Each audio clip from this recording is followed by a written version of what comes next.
Assalamualaikum warahmatullahi wabarakatuh. Halo guys, kembali lagi bersama saya Bobi Heren, dan kita kali ini guys ya, ini adalah komentar yang parah guys. Komentar yang apa ya? Yang kasar gitu kan.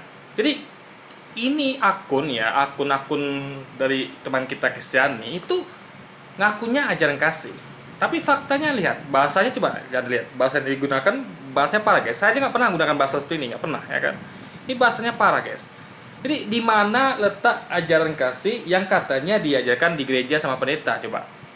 Jadi saya ngomong gini ya, ini agar mereka ini sadar kalau mereka tuh hanya gembar-gemborkan ajaran kasih, ajaran kasih, ajaran kasih. Faktanya ya kan, komentarnya aja begini coba. Jadi ini apalagi nama akunnya adalah bangga jadi Kristen. Ini sangat memalukan guys. Jadi kalau dengan PD ngaku ajaran kasih, tapi komentarnya tidak menunjukkan kasih sama sekali gitu kan. Bahkan kasar guys ya. Coba lu itu goblok. Ini komentar ini ya, ini komentar ini ada di tidak saya tampilkan karena memang otomatis di YouTube itu ya, komentar-komentar kasar ya yang pakai kata-kata tadi, tandanya komentarnya kasar apa? Di YouTube tuh tidak menampilkan di kolom komentar saya. Saya nggak tahu entah settingan di sananya ya, tapi ini komentar saya baru temukan gitu. Jadi tidak ditampil di kolom komentar standar ya kan. Jadi ini sepertinya ini perlu ditinjau dulu. Jadi kan kenapa? Karena kasar bahasanya kan, nggak layak itu ditampilkan gitu. Dan saya tidak mau tampilkan begini. Jadi cukup saya bikin videonya aja gitu kan. Kan ini kalau nanti saya nggak mau merusak channel saya dengan komentar seperti ini guys, yang tidak berpendidikan kan. Karena channel saya kan channel edukasi. Jadi komentarnya haruslah yang mengedukasi, bukan komentar kasar seperti ini gitu kan. Jadi ini saya buat video ini adalah agar menunjukkan kepada Anda semua bahwa sebenarnya mereka itu jargonnya aja jangan kasih. Faktanya kata-katanya kasar guys. Nah, jadi dia bilang lu itu goblok. Parah guys ya bahasanya ya. Cuma badan saja yang gede tapi otak kecil. Ini kasar guys. Ini kasar sekali kan. Ini saya nggak tahu nih Pak Pendeta mana yang ngajarin dia seperti ini gitu kan. Di gereja mana dia belajar gini saya nggak tahu gitu kan. Ya kan. Jadi di sini kita makin yakin kalau ajaran kasih itu cuma dogma. Prakteknya tidak ada guys, nol besar prakteknya itu kan. Saya ini tidak pernah memakai bahasa seperti ini gitu kan. Ini kasar sekali guys. Ibadah di rumah pribadi tidak perlu ada izin ke orang Islam. Gimana sih? Nah ini berarti jangan nonton video saya. Saya tidak membahas ibadah di rumah pribadi, tapi ya ibadah yang harusnya dilakukan di gereja dilakukan di rumah pribadi. Itu masalah, bukan semua ibadah. Ibadah kayak Natalan, misa Natal ya, atau ibadah kayak ibadah minggu yang itu biasanya dilakukan gereja, kenapa di rumah itu loh. Yang tentu ibadah itu tentu menimbulkan kebisingan ya, mengganggu tetangga sekitar. Karena rumahnya itu adalah di dalam di kanan depan belakangnya itu ada rumah warga, rumah tetangga yang bukan kaidah dengan mereka gitu. Jadi suaranya itu menimbulkan gangguan. Kenapa saya katakan gangguan? Karena nggak semua orang tuh setuju atau suka dengan apa yang disampaikan. Karena ini ngomong tentang akidah gitu. Ya akidah, selera. Anda bayangkan ya, bahkan misalnya jangan lagi tentang akidah, ngomong akidah. Kita ngomong tentang misalnya tentang kayak musik aja. Saya nggak suka lagu keroncong, terus terang saya nggak suka lagu keroncong. Saya kurang suka lagu dangdut, tapi nggak semua dangdut ya. Ada beberapa lagu dangdut yang saya suka, tapi kebanyakan saya nggak suka gitu. Dan lagu-lagu lain ya, kayak lagu-lagu zaman dulu yang banyak saya nggak suka. Saya ada beberapa lagu yang saya suka tapi banyak nggak suka. Nah itu tidak layak orang tuh memperdengarkan kepada saya, nggak layak ya, nggak layak karena saya tidak menginginkannya gitu. Kalau mereka paksakan juga berarti akan mengganggu saya. Dan ini melanggar pasal KUHP ya. Saya lupa mana pasal berapa tuh, 1365 atau berapa tuh guys. Saya ada bahas di video kemarin gitu kan. Ada 2 pasal yang dilanggar. Yaitu mengganggu tetangga dengan suara kebisingan. Tentu kebisingan maksud adalah suara yang cukup mengganggu telinga warga. Ya karena volumenya itu gitu. Kalau Anda bisa beribadah di rumah tapi volumenya tidak terdengar warga yang mengganggu, saya tidak katakan suaranya tuh yang kedengaran aja nggak apa-apa, tapi kalau suara itu cukup mengganggu ya, volumenya itu. Nah, itu yang jadi masalah gitu. Jangan kan suara ibadah, musik aja ya, itu ada pasalnya, guys. Ada pasalnya. Jangan kan musik, apapun itu, teriakan apapun itu kan ada pasalnya. Jadi itu menyangkut tentang kebisingan yang mengganggu ketenangan warga gitu kan. Nah, makanya di rumah itu nggak ada IMB untuk rumah ibadah, nggak ada. Namanya IMB untuk izin rumah tempat tinggal. Artinya untuk ibadah itu dilakukan di gereja, ibadah yang harus dilakukan di gereja, seperti misa Natal atau apa namanya, atau ibadah Minggu. Jadi dia nih nggak berarti nggak nonton video saya gitu kan, nggak nonton dia. Saya bahas bukan semua ibadah. Bahkan di video terbaru yang tanpa ragu itu saya bahas ya, kalau yang dilakukan tanpa ragu itu tuh nggak masalah gitu. Tapi konteksnya tanpa ragu itu menyampaikan sesuatu yang tidak di faktualnya. Faktualnya nggak seperti itu. Bukan ibadah 4 orang di rumah ya, cuman doa saja. Bukan begitu. Yang fakta di lapangan itulah ibadah Minggu sama ibadah misa Natal dilakukan di rumah dengan suara yang cukup mengganggu warga. Nah, jadi itu poinnya. Jadi kalaulah itu dibolehkan ya kan, ibadah yang Minggu dan ibadah apa namanya ibadah Minggu dan ibadah Natal di rumah ya. Ibadah Natal ini bukan ibadah yang silaturahmi ya guys ya, kayak kayak silaturahmi kayak kita kan lebaran, bukan begitu. Tapi sama kayak kita tuh, Anda bayangkan ya, imbang-imbangnya ya, kalau kita kan kita harus mengadakan perbandingan. Jadi ibadah Natal tuh sama kayak kita tuh sholat Idul Fitri atau sholat Idul Adha, itu kan tidak pernah kita lakukan di rumah, kita lakukan itu di masjid. Kalau masjidnya nggak muat, baru diletakkan di lapangan, dan lapangan pun dekat masjid gitu. Intinya adalah itu hanya dilakukan kalau masjid nggak muat. Kalau masjid muat, kita lakukan di masjid gitu kan. Nah, karena kalau lebaran ya itu atau Idul Adha itu semua muslim itu keluar rumah ya. Karena itu adalah hari gembira, sehingga orang yang biasa nggak sholat jadi sholat, sehingga kapasitas masjid itu biasa nggak mencukupi, makanya dilakukan di lapangan gitu loh. Nah itu wajar, hanya setahun sekali, 2 tahun sekali guys, ya kan, bukan tiap saat gitu kan. Jadi dan itu pun ada izinnya di lapangan itu loh. Ini nggak ada orang tuh sholat Idul Fitri itu di rumah, nggak ada. Saya ngadakan Idul Fitri di rumah, lalu saya undang orang, nggak ada begitu guys. Karena itu nggak boleh, karena ini adalah tempat tinggal, bukan izin tempat ibadah yang mengganggu, karena akan mengganggu ketika keterangan warga sekitar dengan suara bising yang timbulkan guys. Nah itu di situ poinnya. Jadi untuk apa lagi ada IMB kalau semuanya boleh? Ya kan, nggak perlu tuh ada lagi izin mendirikan bangunan, nggak perlu. Kenapa? Karena di rumah bisa jadi gereja, ya kan? Gereja bisa jadi nanti lama-lama bisa jadi diskotik, karena nggak ada lagi diperuntukkan sesuai dengan izin kan? Karena rumah aja bisa jadi gereja gitu, dipakai seperti gereja, ya. Kenapa tidak gereja dipakai seperti diskotik gitu kan? Coba. Atau gereja dijadikan kos-kosan gitu kan? Nah, jadi inilah kekacauan dalam hal memahami peraturan gitu, sesuatu yang tidak seharusnya dilakukan. Saya tidak bahas tentang ibadah personal atau ibadah yang hanya mengundang beberapa orang yang suaranya itu tidak menimbulkan kebisingan, tidak. Kalau Anda misalnya kayak di kompleks saya ini ya, ada 4 keluarga Kristen itu, mereka ibadah itu ya mengundang orang itu tidak ada masalah. Kenapa? Mereka tidak pernah mengundang orang itu lebih dari 30 orang ya, 30 orang nggak pernah guys. Kenapa? Karena mereka tuh selalu kita perhatikan ya, itu mereka tuh motornya tuh ya tidak memakai badan jalan. Mereka parkir pas halaman rumah yang mereka datangin. Dan itu tidak lebih dari 30 orang, dan suaranya tidak mereka keraskan ya. Mereka nyanyi juga, mereka juga doa juga, tapi tidak pernah suara itu mengganggu tetangga sekitar. Volumenya tuh bisa dimaklumi lah volumenya. Karena mereka tidak teriak-teriak, mereka tidak nyanyi-nyanyi keras-keras, mereka tuh bahkan tidak pakai speaker, ya kan? Itu kita acungin jempol. Mereka bisa mengatur sehingga ibadahnya itu tidak mengganggu warga sekitar. Itu is okay, gak ada masalah di situ. Tapi kalau bagi yang tidak mengerti, ya kan, dan itu bukan ibadah Minggu ya, itu ibadah kayak ibadah keluarga gitu guys. Jadi mereka tuh ada ibadah bulanan mungkin ya, saya nggak tahu. Tapi mereka melakukan itu. Mereka juga ada nyanyi, tapi tidak bukan ibadah Minggu atau ibadah Natal guys gitu loh ya. Nah di situ poinnya. Jadi suara itu tidak mengganggu, dan mereka tidak mengganggu warga, tidak mengokupansi lahan warga, sehingga warga masa terganggu tidak ada guys. Nah di situ kita acungi jempol, nggak ada masalah bagi kita gitu kan. Jadi itu yang perlu Anda pahami. Kalau Anda bisa buat seperti itu silahkan, ya kan. Ibadahnya jangan terlalu ramai, sesuaikan dengan kapasitas rumah, berapa rumah Anda nampung muat gitu.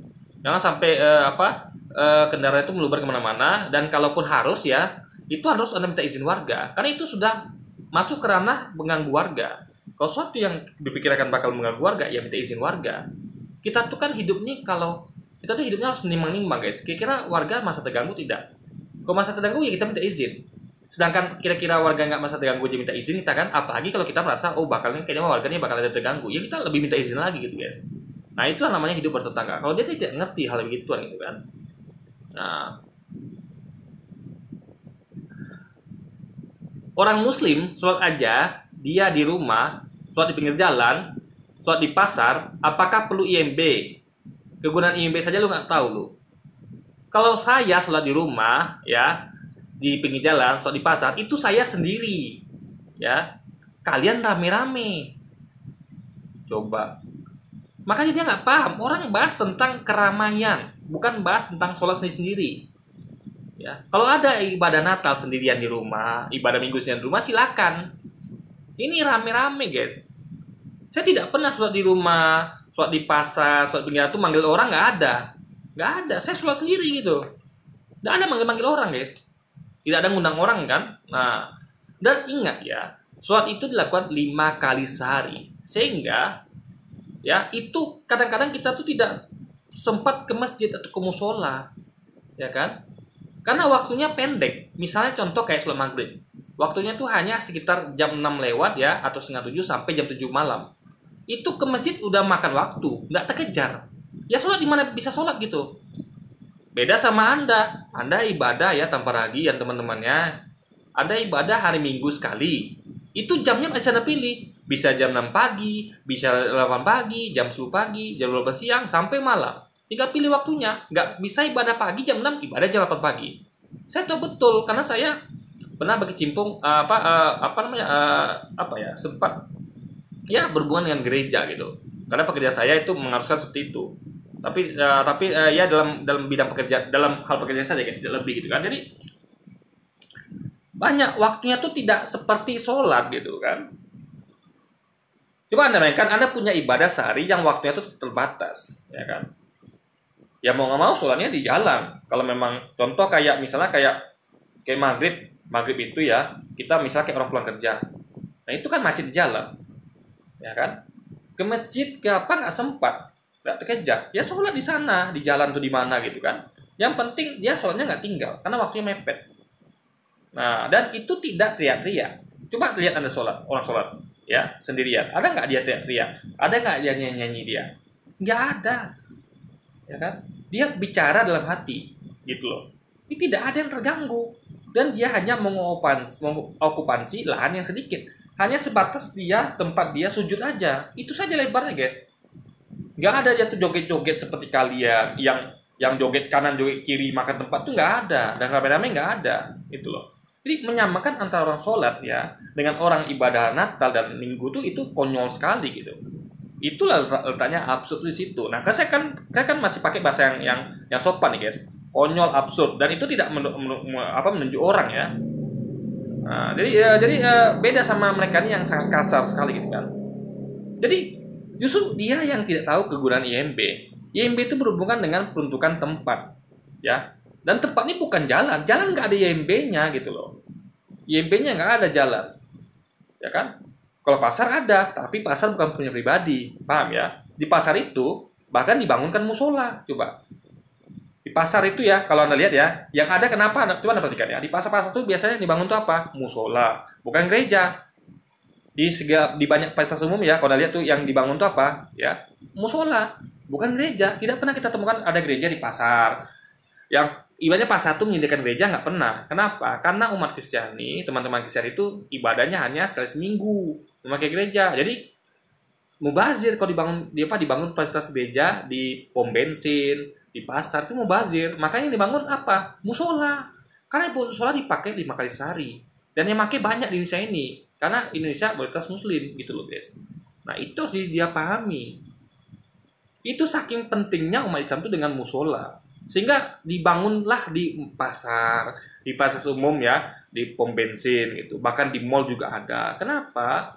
Kenapa tidak ada gereja di mall ya, atau di pasar umum dibangun? Karena mereka tidak ibadah tiap hari, nggak 5 kali sehari, hanya sekali seminggu gitu guys. Dan ibadahnya tuh bukan sendiri, rame-rame. Kalau kita ibadah sendiri-sendiri, paling kalau jemaah lebih dari 1 orang, tapi nggak pernah sampai banyak gitu, sampai ngundang orang nggak pernah kalau soal jemaah itu, kecuali di masjid baru kita memanggil orang gitu kan. Nah jadi Masa jadi justru ini membuktikan bahwa dia nggak ngerti apa itu IMB, ya kan? Ya. Jadi kalaulah ada IMB tapi masih dilanggar, ya nggak usah aja ada IMB. Rumah Anda pakai untuk jadikan gereja, silakan. Gereja nanti ada jadikan untuk tempat tempat kos-kosan, silakan. Kan kacau, guys. Pan semua tempat itu sudah ada peruntukannya masing-masing, gitu kan? Masa menyamakan ibadah di rumah sendiri harus punya IMB? Bobby goblok, sekolah dulu sana, dari TK baru bikin channel YouTube. Ini bahasa kasar sekali, guys, ya kan? Ini saya katakan ya, orang-orang ini terlalu banyak nipunya, guys, ya. Ngakunya ajaran kasih, tapi faktanya tidak. Dan ini sangat memalukan loh. Apalagi nama akunnya bangga jadi Kristen.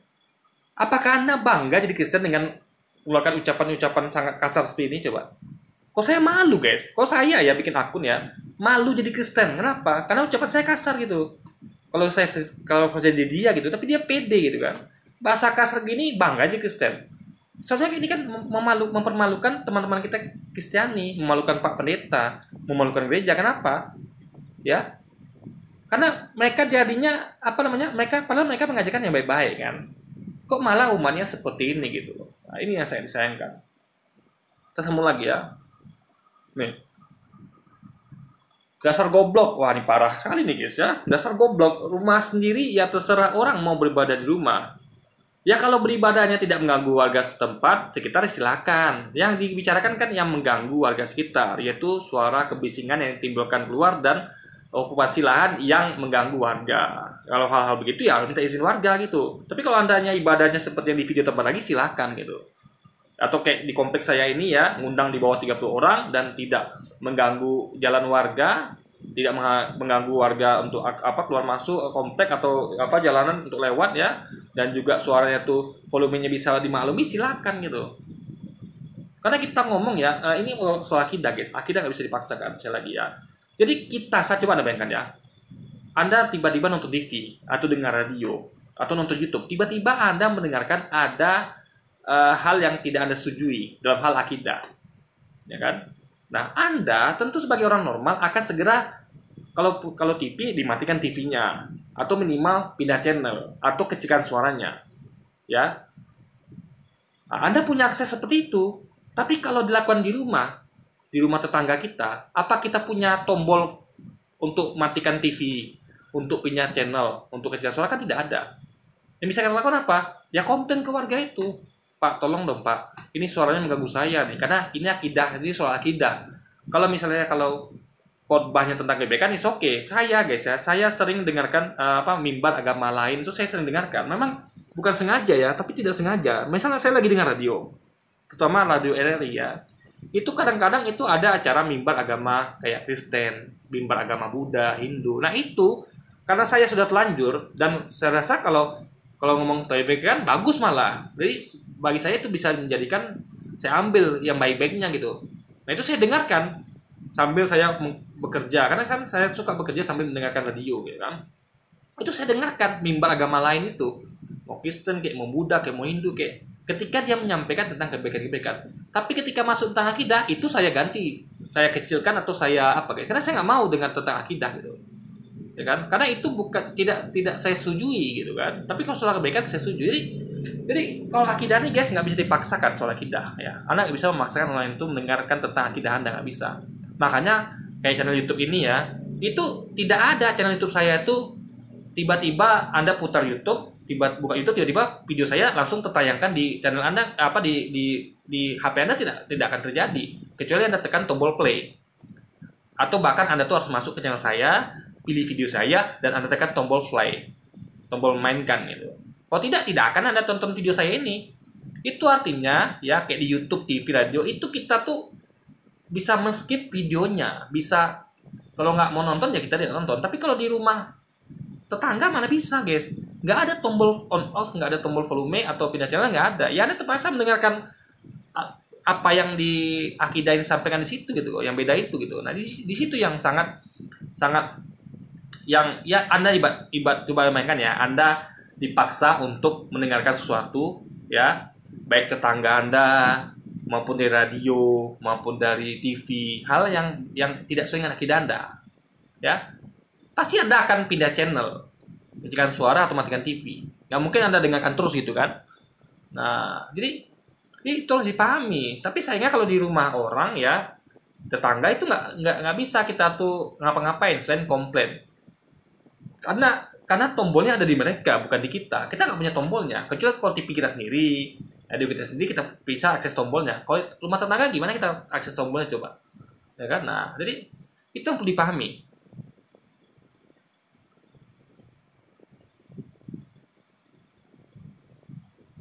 Mau jadikan kedai kopi juga terserah, nggak ada mesti punya izin goblok. Nggak bisa rumah jadikan kedai kopi kalau nggak ada izin, ya. Kecuali kedai kopi yang tidak mengganggu warga. Kedai kopi kecilan, masa tuh kayak jual apa ya? Ya kayak warung kecil lah, guys. Ya. Ngerti nggak maksudnya? Anda harus bisa bedakan ya, mana yang kira-kira apa namanya? Makanya ada izin IMB namanya rumah toko kan. Ini skala usahanya sama kayak ibadah, skala ibadah seperti apa. Maka kalau ibadah kecil-kecilan, usaha kecil-kecilan silakan di rumah. Tapi kalau sudah mengokupansi rumah ya, menjadikan rumah seperti gereja, menjadikan rumah seperti pasar, itu harus ada izinnya gitu. Jualan skala besar gitu. Jadi nggak bisa kalau tanpa izin gitu loh guys, ya kan? Nah, karena itu melanggar peraturan. Itulah gunanya namanya IMB. Ya kan? Kenapa? Karena ketika Anda menjadikan rumah Anda kedai kopi, otomatis itu orang akan minum kopi di sana dan jalanan jadi rame di tempat Anda, parkir penuh. Ya, tentu akses warga keluar masuk akan terganggu. Kenapa? Karena jalanan yang biasanya nggak rame jadi rame karena kedai kopi Anda, gitu kan? Nah, untuk hal begitu tentu makanya ada izin biar warga tuh bisa memahami, oh ini kedai kopinya ada izinnya. Ya nggak masalah kalau memang keluar masuk itu rame, warga kadang-kadang biasa warga tuh lewat gitu aja karena lowong, tiba-tiba harus ngantri dengan pelanggan kedai kopi Anda. Ya nggak apa-apa karena ada izinnya gitu kan, sah. Tapi kok nggak ada izinnya gimana? Warga kan bisa apa? Menggerutu. Aduh, nih orang bikin kedai kopi di rumah nggak ada izinnya. Ini saya mau lewat keluar rumah nih, biasanya nggak macet jadi macet. Biasa saya pelong aja nih harus ngantri dengan mobil yang menghalangi jalan, yang keluar masuk ke kedai kopinya. Nah, makanya ada namanya dibikin pemerintah tuh aturan namanya IMB guys, nggak bisa sembarangan gitu kan. Ini jadi nggak paham apa itu IMB gitu, ya kan? Nggak paham dia. IMB itu izin mendirikan bangunan, ya. Nggak bisa Anda tuh senaknya menggunakan bangunan tuh tanpa izin gitu loh.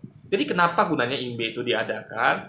Biar semuanya tuh teratur, biar warga tuh komplain, Anda bisa terangkan kita ada IMB-nya, ada izinnya, jadi warga tuh nggak bisa ngapa-ngapain, bisa maklum gitu. Coba kalau nggak ada IMB ya nggak ada izinnya. Jadi IMB itu semacam izin tertulis, ya kan? Nah sebenarnya nggak ada IMB itu nggak apa-apa kalau warganya setuju. Tapi kan untuk memperkuatnya itu perlu IMB.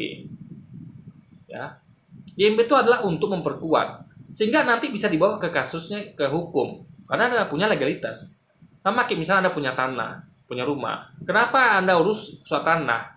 Itu biar punya legalitas. Meskipun itu tanah Anda, tapi kalau Anda tidak punya legalitas, orang akan nyerobot, Anda tidak bisa lakukan apa-apa.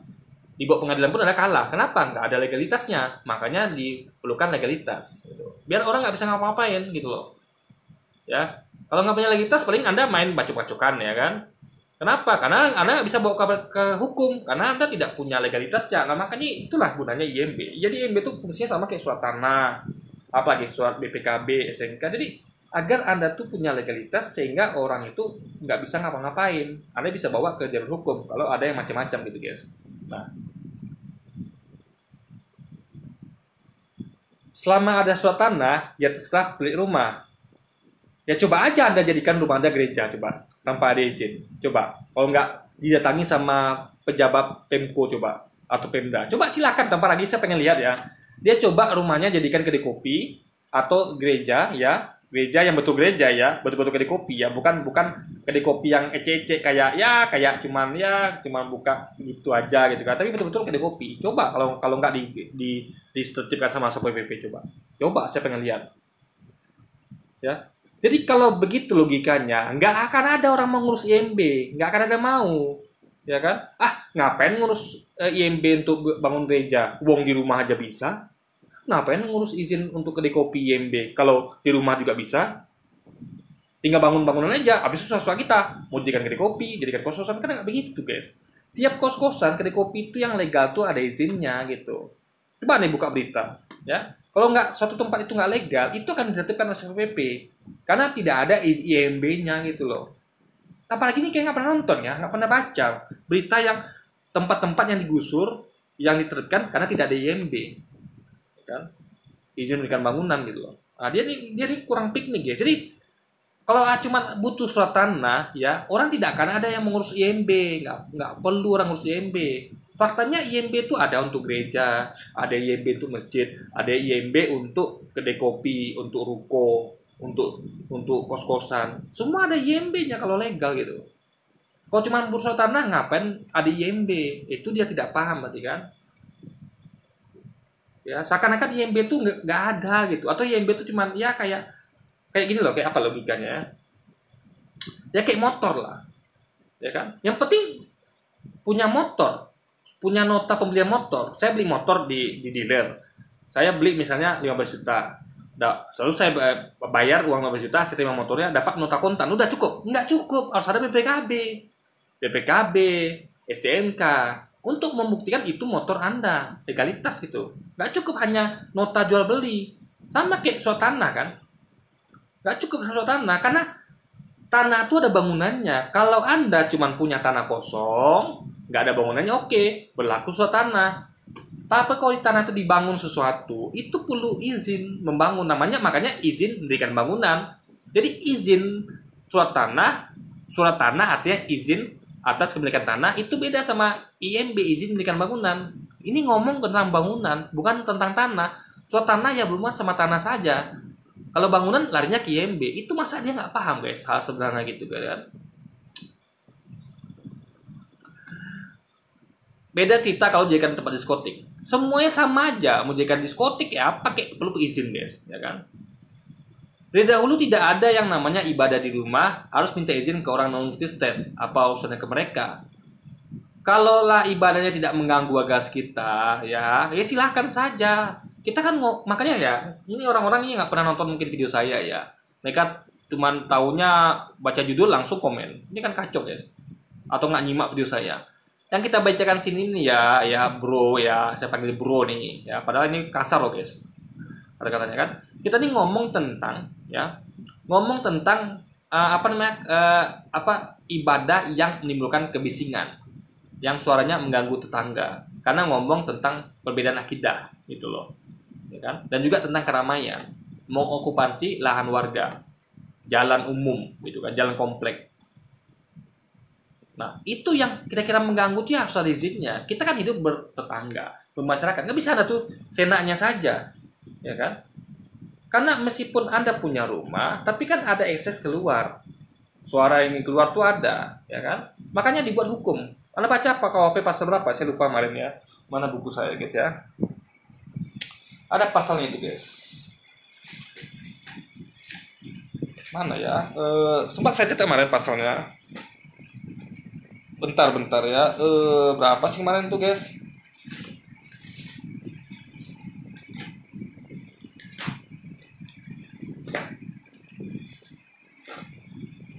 Nah, pasal 503 dan pasal 1365 KUHP itu poin mengganggu keterangan warga dengan suara bising yang ditimbulkan. Itu poinnya, suara bising yang ditimbulkan. Nah, itu yang tergantung warga. Bukan tergantung kita yang melakukan suara. Bagi kita ya, coba namanya ada. Bagi orang yang karaoke nih, ya karaoke keras-keras, cek rumah, kayak orang gila gitu kan. Bagi dia nggak mengganggu, tapi bagi orang mendengarkan kan bisa terganggu. Makanya dia dari persepsi orang yang mendengarkan, bukan dari yang kita mengeluarkan suara, guys. Saya nih, malam-malam teriak-teriak nih. Ya, nonton bola gitu kan. Orang tidur semuanya. Atau siang-siang saya putar musik keras-keras. Bagi saya itu biasa. Karena saya memang, misalnya kayak orang-orang yang memang suka putar musik keras-keras ya. Nggak semua orang bisa menerima hal itu. Ada orang yang merasa terganggu gitu, guys. Nah, itu harus diantisipasi. Makanya kita perlu minta izin. Kita ini hidup di dunia ini bukan sendirian gitu. Kita ini hidup bermasyarakat, bertetangga, berlingkungan. Gak bisa kita tuh jadi orang egois, nggak bisa seperti yang yang dipraktikkan dikatakan tanpa lagi ini guys, nggak bisa guys. lu itu goblok gak bisa jawab apa-apa. Justru saya sudah jawab semuanya. Jadi orang yang jadi sebenarnya kalau dia mau bilang saya goblok, sebenarnya itu berbalik ke dia. Kenapa? Karena dia aja nggak tahu apa yang dibahas itu kan. Saya bahas yang tentang keramaian, izin apa namanya keramaian, izin beribadah apa namanya yang harusnya dilakukan gereja jadi di rumah dan bisa mengganggu warga, itu dia malah ngomong tentang ibadah yang personal. Kan nggak nyambung, guys. Asal bikin konten aja. Justru yang bikin asal ngomong tuh dia gitu, ya kan? Saya udah bantah semuanya, udah saya sampaikan, tapi dia nggak juga paham, guys. Saya udah sering loh buat video tentang dia ini kan. Tapi memang dia tuh apa ya? Dia tuh bisanya mengklaim saja gitu, mengklaim saja, ya kan? Fitnah sana sini, mengklaim saja. Tapi dia bahkan nggak ngerti dengan apa yang dia sampaikan. Kita sedang bahas apa, dia nunjuknya kemana gitu kan? Cari uang masuk kok kayak gini amat, bikin konten yang bermanfaat dikit lah, jangan tidak masuk akal. Justru dia tidak masuk akal ya kan? Kita justru masuk akal. Kenapa? Karena kita channel edukasi dan kita selalu mengedukasi dengan apa namanya dengan komentar-komentar yang pakai dalil, yang pakai logika. Saya selalu sampaikan kan, logika berapa kali saya ngomong gitu coba. Jadi saya tuh ingin memancing Anda untuk menggunakan logika Anda. Pahami apa yang saya sampaikan gitu. Saya ngomong tentang ibadah yang dilakukan harusnya di gereja. Bukan ibadah personal, bukan. Makanya di video tempat lagi itu tidak masalah ibadah seperti itu, ya kan? Nggak masalah kalau ibadah seperti itu gitu, ya kan? Kayak di kompleks saya juga ibadah yang di bawah 30 orang dan suara dan tidak mengganggu warga lewat dan suaranya pun tidak mengganggu warga, silakan gitu. Ya kan? Saya bukan orang yang tidak toleran ya. Saya sangat toleran. Tapi kalau sampai mengganggu warga, ya berarti Anda yang tidak toleran. Kenapa kok warga sampai terganggu gitu kan? Dan warga terganggu ini tentu karena tidak ujuk-ujuk, tapi karena ada suara yang beda, yang bahas tentang beda akidah yang Anda paksakan untuk mereka dengar, padahal mereka tidak mau dengar, guys, gitu loh. Nah, ini juga nih, semut rangrang, hai tolol. Jadi guys, orang Kristen ini ya ngakunya ajaran kasih tapi seperti ini. Hai tolol. Ini bahasa, ini pendeta mana yang ngajarin? Tolong ya. Tolong Pak Pendeta ya. Ini bukan apa guys ya? Bukan mengejek tapi menyindir.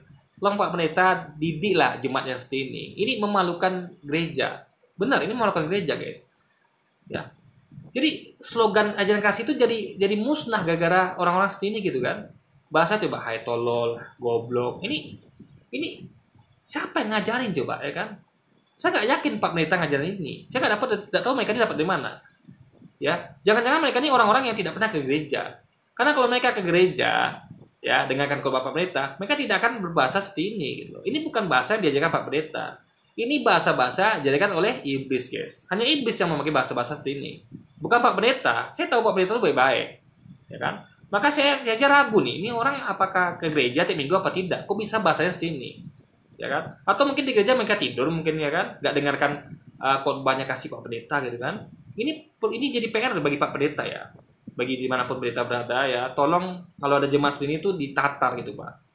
Ya jangan bikin malu di medsos gitu kan, bikin malu di YouTube. Ini kan bikin malu namanya guys. Mempertontonkan kata-kata kotornya di media sosial gitu. Kalau dia misalnya untuk konten kayak orang main game, ngomong-ngomong kasar, itu kita bisa maklumi. Itu mereka tuh untuk menghibur dan itu bukan bermaksud untuk menyerang orang dalam serius itu. Ini kan serius nih guys. Hai tolol, ini kan serius.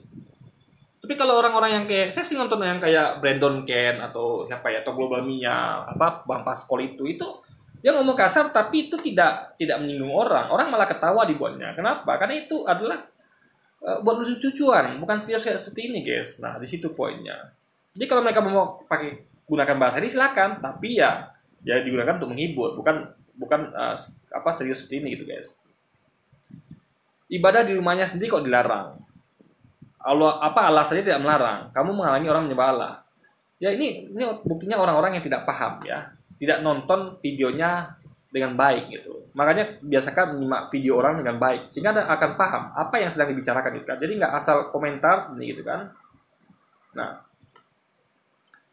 ini orang goblok lagi nggak nyambung. Nah, ini parah guys ya kan. Kehabisan isi konten. Karena konten video gamernya sepi, penonton akhirnya Karena konten video gamernya sepi penonton, akhirnya bikin konten menghina agama lain demi subscriber dan cari uang untuk makan. Ya. Saya udah bikin konten seperti ini ya, konten edukasi itu sudah lama. Ya, saya buat konten ya, itu saya buat channel YouTube tahun 2014. Awalnya memang tentang game. Tapi di setelah itu saya juga bikin konten kayak vlog gitu, guys. Misal saya bikin konten waktu itu apa namanya kayak ya tips olahraga ringan lah. Saya waktu itu menggunakan apa ya? UPS. Anda tahu UPS komputer ini kan berat tuh, guys. Itu mungkin berapa kilo itu. Yang dimasukkan dalam box itu saya ikat tali. Jadi saya angkat-angkat, guys. Jadi saya juga buat video seperti itu. Jadi saya tuh buat video tuh apa yang saya pengen buat gitu kan. Ya apa yang saya senangi, apa yang bagi saya tuh ya saya melakukannya tuh senang gitu dan tidak memberatkan saya gitu. Karena saya pengen juga membagikan apa ya ya banyak hal gitu kan. Pengalaman bermain saya. Karena saya seorang gamer gitu kan. Jadi seorang gamer tuh pasti akan bangga untuk membagikan pengalaman bermainnya, ya kan? Bagi seorang gamer tuh pasti akan bangga membagikan. Makanya orang tuh kadang-kadang suka game online seringnya karena di game online tuh dia bisa memamerkan kelihayannya bermain game online, ya kan. Kalau game offline kan dia biasanya tuh di rumah, orang nggak tahu, makanya dibagikan. Ini mau game online tuh orang bisa bisa apa merasakan pengalaman bermain kita. Nah itu nikmat bagi seorang gamer, guys, kan. Ada juga sih gamer yang nggak seperti itu, yang gamer ya mainnya di kamar lalu nggak pengen orang tahu juga ada. Tapi saya tipe gamer yang suka membagikan permainan saya, apalagi kalau saya udah mencapai sesuatu di game itu gitu kan, misalnya mencapai level tertinggi atau apa, itu kan senang untuk dibagikan, sehingga ada kebanggaan sebagai seorang gamer. Kita dari usaha keras kita bermain game ya berhari-hari, berjam-jam, berbulan-bulan, bertahun-tahun, itu mendapat hasil yang dapat apa namanya ya akun yang luar biasa atau menamatkan berapa game, itu adalah kebanggaan bagi seorang gamer dan tentu saya ingin bagikan gitu kan pengalaman itu. Dan tapi bukan itu aja isi channel saya juga bahas tentang edukasi di situ. Ya, saya udah mulai. Jadi awal-awal bikin YouTube tuh ya sekitar berapa minggu tuh, sekitar lebih berapa konten tuh saya mulai itu bahas tentang hal-hal edukasi, guys. Dan itu sudah lama saya lakukan. Jadi tahun 2014 sudah saya mulai. Atau kalau enggak mungkin 2015 gitu. Nah, sekarang tahun berapa? 2022. Udah 7 tahun lewat, guys. Udah 2023 lagi kan. Jadi kalau Bang Gaji kesini ikuti channel saya, dia tahu saya udah buat video edukasi sudah lama. Udah lama sekali, guys, gitu. Ya, dari awal saya buat konten YouTube. Anda bisa cek lagi video-video lama saya. Bahkan saya bikin vlog ya. Saya pulang pergi kerja tuh saya rekam tuh, guys. Di jalan seperti apa. Itulah. Karena saya tuh pengen ya pengen share aja gitu. Dan kan itu kan bukan maksiat. Jadi nggak ada salahnya membagikan pengalaman. Entah besok kalau misalnya saya sudah tua kelak atau kapanpun itu, saya bisa menikmati tayangan yang pernah saya upload. Karena kalau kita simpan di file ini kan ibaratnya YouTube ini kan semacam cloud gratis. Sekarang kalau Anda tahu ya, kita tuh ada namanya server cloud. Jadi kita tuh bahkan harus bayar untuk menyimpan data kita di cloud itu. Nah, ini YouTube gratis. Anda tinggal upload, sudah, Anda bisa tonton nanti. Ini video sudah lama saya, ketika saya berangkat kerja dulu, waktu saya masih kerja di tempat lama, itu bisa tonton kembali. Oh, jadi sekalian memori, mengenang kembali. Saya bisa menikmatinya. Oh, ini dulu saya waktu bertungkus lumut ya, malam pulang, jam 1 malam, jam 2 malam, jam 3 subuh, bahkan pagi, ya kan, jam 7 pagi. Ada videonya, saya rekam, guys. Itu suatu kenikmatan, mengenang masa lalu. Bagaimana perjuangan kita dulu, ya kan. Itulah makanya, dan itu cuma bisa didapatkan di YouTube, ya. Jadi kita tidak memenuhi hard disk kita, memori kita, karena memori kita kan terbatas. Ya, mending daripada kita isi begituan, mending kita isikan yang kayak film-film. Kayak saya suka nonton film-film kayaknya film perang kerajaan atau film-film superhero. Itu yang saya simpan di memori saya. Itu sudah memenuhi memori gitu kan. Nggak mungkin kita tuh beli-beli memori terus.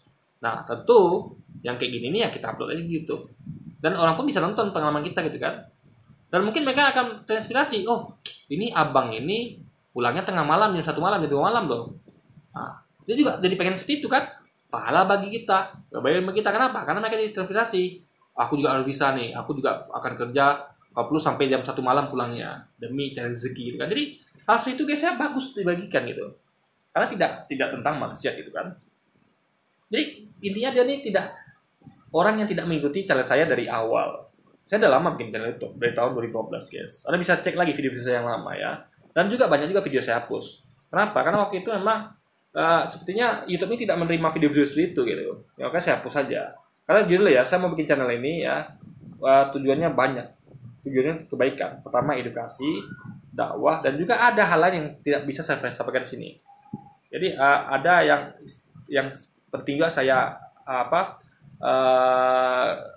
yang saya tujuankan dari channel YouTube ini guys. Saya punya planning yang insya Allah bernilai ibadah gitu kan. Dan itu tidak mau saya sebutkan karena kenapa nanti timbulnya ria gitu kan. Tapi itu kalau berhasil ya. Tapi kalau tidak berhasil ya berarti belum rezeki. Itu saja. Jadi ada planning saya tuh untuk kebaikan kedepannya dari channel YouTube saya.